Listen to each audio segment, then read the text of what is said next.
तो बच्चों स्टार्ट करते हैं क्वेश्चन नंबर 4। क्वेश्चन नंबर 4 क्या कहता है आपसे, प्लॉट पॉइंट जेड 5, -6। तो सबसे कह रहा है कि आप एक पॉइंट दिखाओ, प्लॉट करो उसको पॉइंट जेड को जिसके कोऑर्डिनेट क्या है 5, -6 on the Cartesian plane. Cartesian plane का मतलब आपको पता होना चाहिए कि कोई प्लेन है, अगर मैं उसे क्या करता हूं दो एक्सिस से डिवाइड कर देता हूं तो मेरे पास कार्टेशियन प्लेन फॉर्म हो जाता है। तो कहता है construct a right angle triangle IZN, और एक राइट एंगल ट्रायंगल बनाओ जिसका नाम दिया उन्होंने IZN and find the length of the three side. तो तीनों साइड की लेंथ भी बतानी है। तो सबसे पहले मैं क्या कर रहा हूं, ये जो क्वेश्चन कर रहे हैं हम क्वेश्चन नंबर 4 कर रहे हैं, क्वेश्चन नंबर 4 कर रहे हैं। तो यहां देखेंगे सबसे पहले हम क्या करते हैं, पॉइंट्स के मार्क कर देते हैं। ये हमारा प्लस एक्स एक्सिस है, ये हमारे पास जो है प्लस का वाई एक्सिस है, ये जो है हमारे पास माइनस का एक्स एक्सिस होगा, और ये जो होगा हमारे पास नेगेटिव वाई एक्सिस होगा। तो देखो बच्चों, कह रहा है पहले जेड को लोकेट करने के लिए हमारे पास एक्स एक्सिस में 5 होना चाहिए, 1 2 3 4 5 6 7 8। आप जितना चाहो उतना कर सकते हो अगर आपके पास स्पेस है तो। 1 2 3 4 -1 -2 -3 -4 -5 -1 -2 -3 -4 -5 -6। तो देखो आपसे क्या कह रहा है, सबसे पहले आप पॉइंट जेड को प्लॉट करो। आप पॉइंट जेड के कोऑर्डिनेट क्या है 5, -6। तो पहले हम क्या करेंगे 5, -6 को लोकेट करेंगे यहाँ पर। तो पहले एक्स एक्सिस चलना है, ये आपको पहले पता होना चाहिए कि पहले कौन सी एक्सिस फॉलो करनी है हमें। सबसे पहले हमें एक्स एक्सिस फॉलो करनी होती है, उसके बाद वाई एक्सिस फॉलो करनी होती है। तो एक्स एक्सिस आपके पास ये रही, फिर इस एक्स एक्सिस पे आपको जेड वाई एक्सिस चलना है -6। तो -6 कहां होगा, समथिंग समथिंग यहां होगा। अब ध्यान से देखोगे तो मैं थोड़ा सा डॉट डॉट डॉट से कर देता हूं जिससे आपको एक थोड़ा सा आइडिया लग जाए।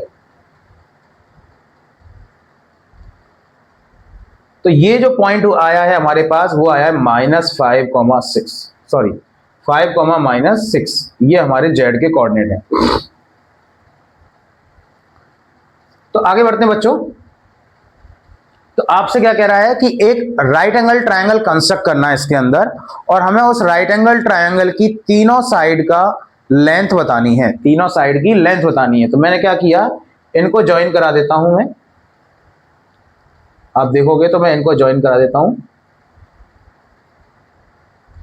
और अगर मैं ये राइट एंगल ट्रायंगल बनाना है तो ये तो ध्यान से देखो, दोनों लाइन आपस में एक दूसरे के परपेंडिकुलर हो गई है, और मैं इस थर्ड लाइन को ज्वाइन करा देता हूं तो आपके पास एक राइट एंगल ट्रायंगल फॉर्म हो गया है। तो हमसे कहा गया इस राइट एंगल ट्रायंगल का नाम देना है मुझे IZ और N। तो इस तरीके से मैंने क्या दे दिया है, राइट एंगल ट्रायंगल का नाम दे दिया है। अब आपसे कह रहा है कि मुझे इन तीनों साइड जो हमारे राइट एंगल ट्रायंगल फॉर्म हुआ है इसकी तीन साइड की जो है वो लेंथ बतानी है। अब लेंथ बताने के लिए क्या करना पड़ेगा मुझे, पहले मुझे IZ की लेंथ बतानी पड़ेगी, NZ की लेंथ बतानी पड़ेगी, और फिर IN की। तो इसके लिए देखते हैं सबसे पहले हम IZ की लेंथ कैसे निकालेंगे। तो देखा मैंने ये हमारा वर्टिकल है, राइज है एक तरीके से। तो राइज है जो हमारे पास, चेक करना पड़ेगा कितना आ रहा है वाई एक्सिस पे, ये -6 आ रहा है। तो हमको ये पता होना चाहिए कि अगर हमें कहीं भी डिस्टेंस का मेजरमेंट करना है तो वो कहीं भी नेगेटिव नहीं होता है, हमेशा पॉजिटिव होता है। अगर आप फॉर एग्जाम्पल मानो आप कि अगर आप थोड़ा बहुत भी रन करते हो, चलते हो, तो कुछ ना कुछ तो डिस्टेंस मेजर करोगे। अब ये तो नहीं कहोगे कि भाई मैं नेगेटिव चलाऊं, चाहे भले से आप पीछे रन करो या आगे रन करो, वो हमेशा पॉजिटिव ही काउंट होता है। ठीक है, तो अगर आप कभी भी डिस्टेंस ले रहे हो तो वो हमेशा पॉजिटिव लेना है। कैसा लेना है आपको, हमेशा पॉजिटिव लेना है। तो ये आपका 6 यूनिट हो जाएगा आपके पास, ये h की वैल्यू हो जाएगी, और ये हमारे पास क्या है रन, रन का मतलब हॉरिजॉन्टल एक्सिस पर है, तो इसका डिस्टेंस कितना हो जाएगा 5 यूनिट हो जाएगा। अब हमसे ये कह रहा है कि बताओ इसकी लेंथ क्या होगी। तो इसकी लेंथ निकालने के लिए आपने पढ़ा होगा कि जब हमारे पास एक राइट एंगल ट्रायंगल फॉर्म हो जाता है तो राइट एंगल ट्रायंगल जैसी फॉर्म होता है हम लगा सकते हैं यहाँ पर कौन सी थ्योरम, पाइथागोरस थ्योरम। कौन सी थ्योरम, पाइथागोरस थ्योरम।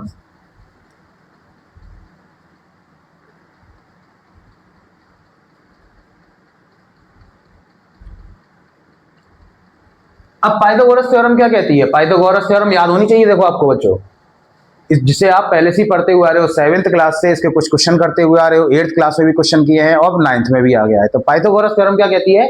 हाइपोटेन्यूज का square is equal to base का स्क्वायर प्लस हाइट का स्क्वायर, यही होती है आपकी पाइथागोरस थ्योरम। तो यहां से देखोगे तो ये आपकी कौन सी होती है साइड? हाइट होती है। ये आपका एच होता है, जिसे हम परपेंडिकुलर भी कह सकते हैं। इसको हम बेस कह सकते हैं क्योंकि ये बेस से लगातार लगता हुआ है, हॉरिजॉन्टल से लगता हुआ है, इसलिए इसको बेस कह रहे हैं। और ये हमारे पास हाइपोटेन्यूज होगा। तो वैल्यू पुट करो, hypotenuse square is equal to base, base कितना है? 5 यूनिट का स्क्वायर प्लस h 6 का स्क्वायर। तो what is the value of hypotenuse? Hypotenuse square is equal to 5 का square, 25, 6 square 36। We will solve this.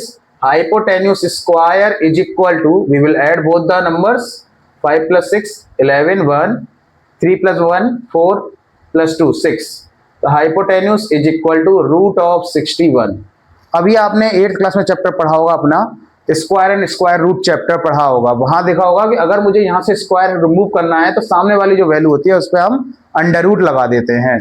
तो मेरे पास hypotenuse की वैल्यू आ गई है रूट 61। तो हमारे पास थर्ड साइड की जो लेंथ है वो कितनी आ गई है? Root 61 unit. यूनिट क्यों लिख रहे हैं? क्योंकि यहाँ पर हमारे पास यूनिट्स गिवन में नहीं है और यहाँ मीटर सेंटीमीटर कुछ भी हो सकता है जिसमें हम मेजरमेंट करना चाह रहे हैं। तो यहाँ लिख देंगे side of the right angle triangle as, तो लिख देंगे यहाँ पे I Z is equal to 6 unit and N Z is equal to 5 units and last one is I N is root 61 units. I hope कि बच्चों आपको समझ में आ गया होगा।